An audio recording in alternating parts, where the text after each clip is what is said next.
Chapter 1. The Sociological Imagination. An Introduction. Paradox. A successful sociologist makes the familiar strange. Sociology is the study of human society and its social structures and dynamics.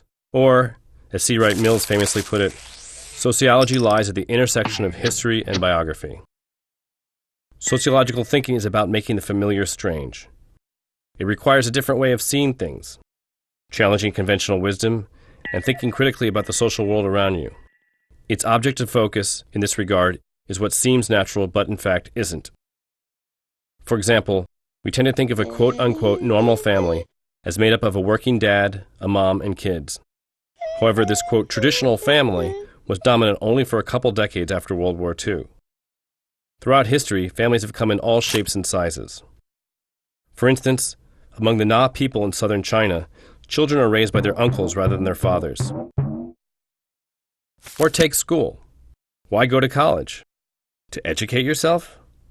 Well, if that's the case, why not just go to your local library and read those same books for free?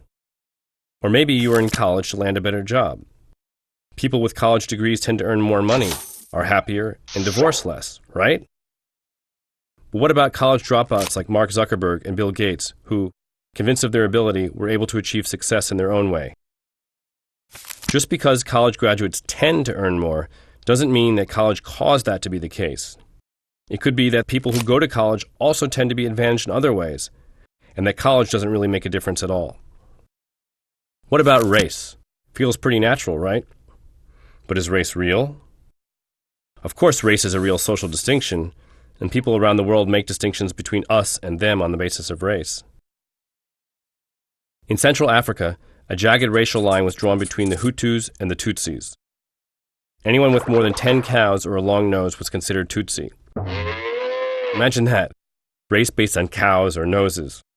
Even though genetic evidence shows the Hutus and Tutsis originated from the same Bantu peoples, this has been a very sad story, resulting in genocide of about 100,000 Hutus in Burundi in 1972 and 800,000 mostly Tutsi Rwandans in 1994. The bottom line is that things may not always be as they appear once you put on your sociological lenses. Just be sure not to trip while you're wearing them.